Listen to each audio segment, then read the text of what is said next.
Meus amigos, meus irmãos,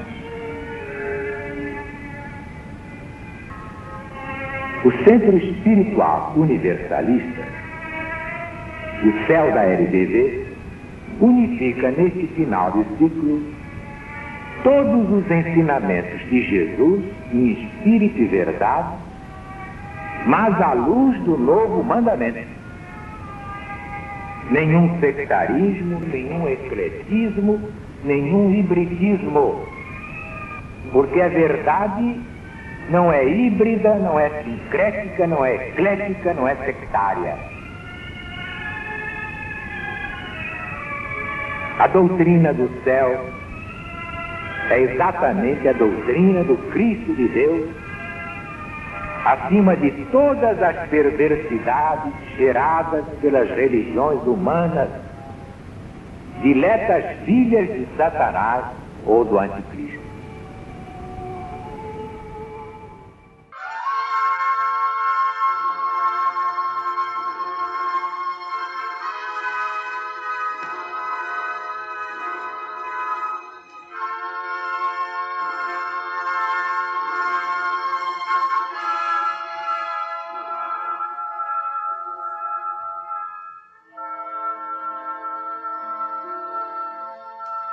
Doutrina do Céu, Espírito da Verdade, Alziro Zarur responde.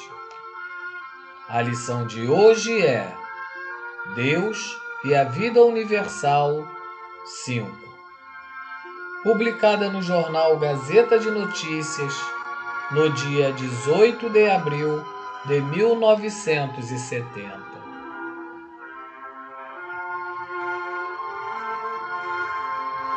A evolução do espírito através dos reinos da natureza é uma verdadeira maravilha. O conhecimento da lei dos fluidos é realmente de um valor inestimável. Como o céu da LBV explica a matéria do perispírito?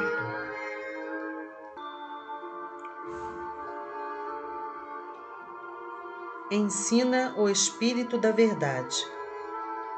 Sob a influência atrativa dos fluidos em geral, os do perispírito variam incessantemente, acompanhando a marcha progressiva do espírito, cujo envoltório formam até que o mesmo espírito haja atingido a perfeição.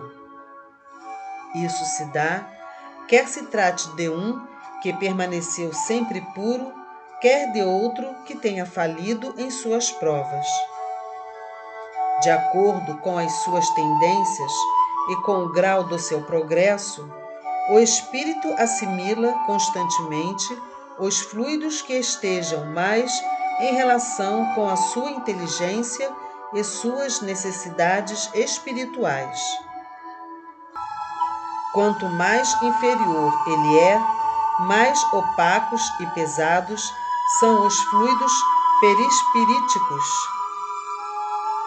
Da maior ou menor elevação do espírito depende a maior ou menor quantidade de fluidos puros na composição do seu perispírito. Assim, os corpos fluídicos formados pelos perispíritos apresentam maior ou menor fluidez, são mais ou menos densos, conforme a elevação do espírito encerrado nessa matéria. Dizemos matéria porque, efetivamente, para o espírito, o perispírito é matéria. O perispírito, tanto do espírito que faliu, quanto daquele que se manteve puro, forçosamente se modifica de conformidade com as fases da existência e com as provações.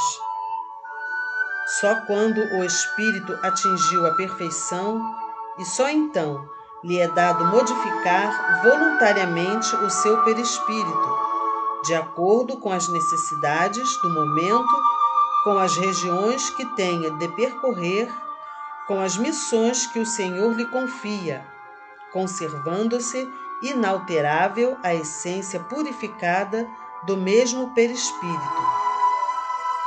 Entre os que se transviam, espíritos há que, no curso do seu desenvolvimento, e por vezes mesmo ao ensaiarem os primeiros passos, teimam em fazer mau uso do livre-arbítrio e se tornam obstinadamente orgulhosos, egoístas, invejosos, indóceis aos seus guias, contra os quais se revoltam.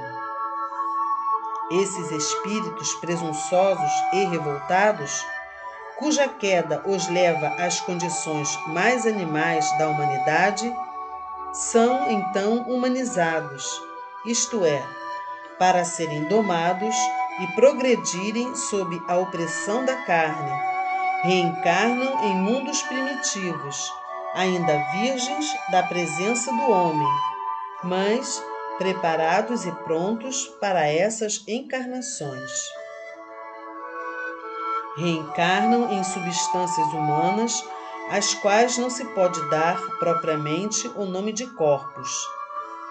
Os elementos dessas substâncias encontram-se esparsos na imensidade e, pela ação dos espíritos prepostos a essa missão, se congregam no meio cósmico do planeta onde a encarnação tem de se operar.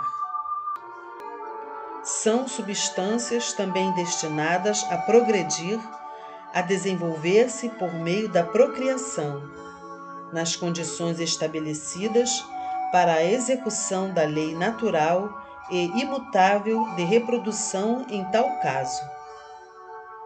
Revestido de seu perispírito e sob a direção e a vigilância dos espíritos prepostos, o espírito atrai aqueles elementos destinados a lhe formarem o invólucro material, do mesmo modo que o ímã atrai o ferro.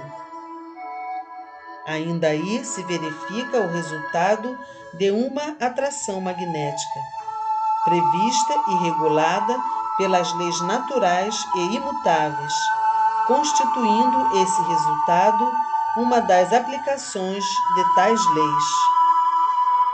Após a queda e antes de encarnar, o espírito, pelas suas tendências naturais, tem já composto o seu perispírito, conservando os fluidos que ele assimilou para tal fim, a influência que lhes é própria. No curso da encarnação, esses fluidos mudam de natureza, sempre de acordo com os progressos ou as faltas do espírito.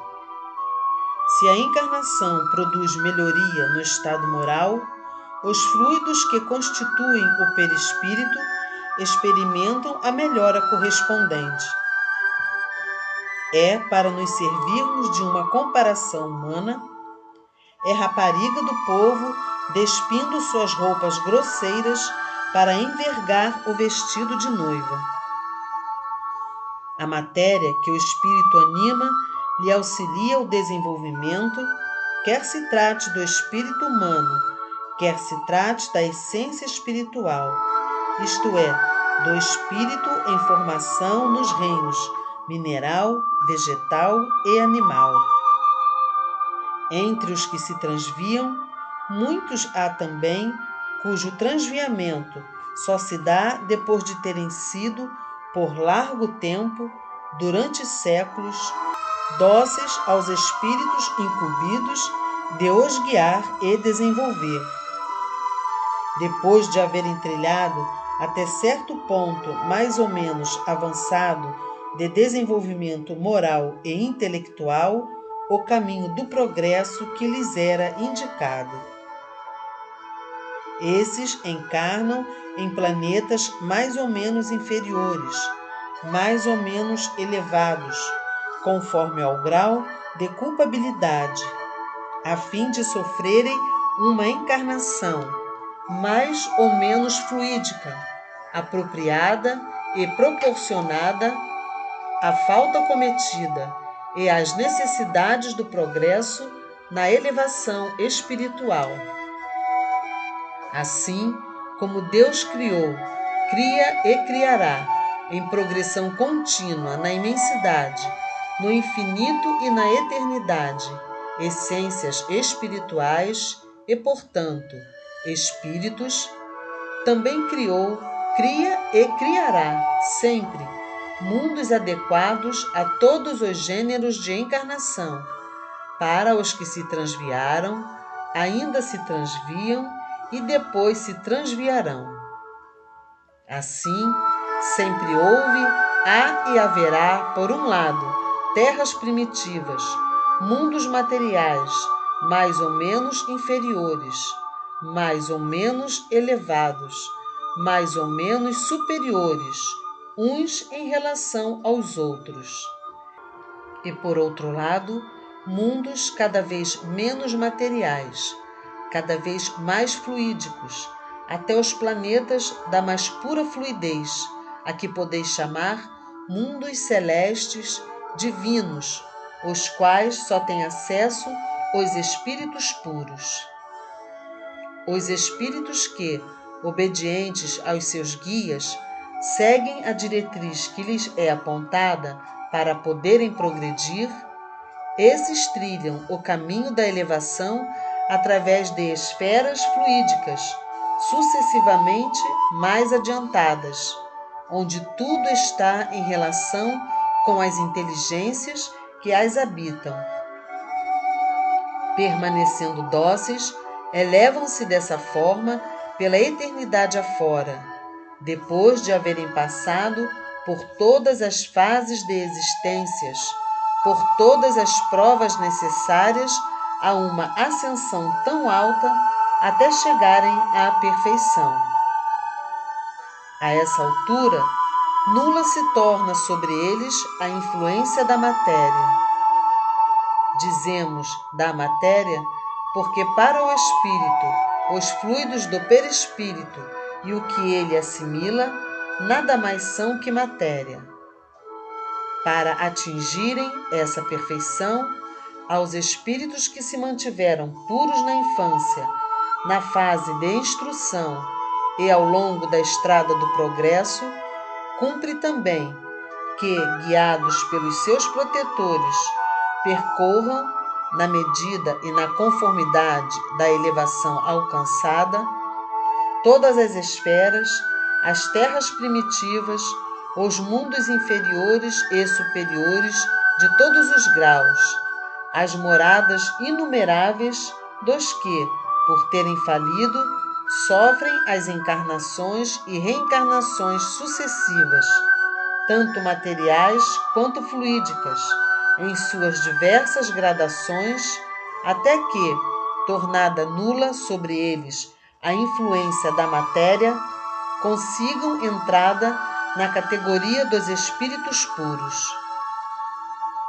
Esse percurso, porém, aqueles espíritos o executam sempre na qualidade de espíritos, pois seus estudos se fazem no espaço, no grande livro do universo.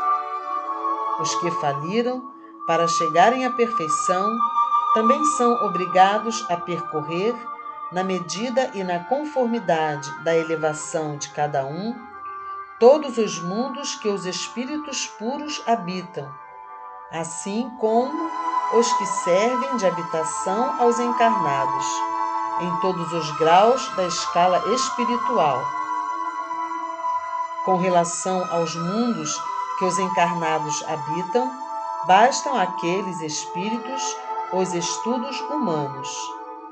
Os dos outros mundos, eles o fazem no estado de erraticidade, que se segue a cada encarnação.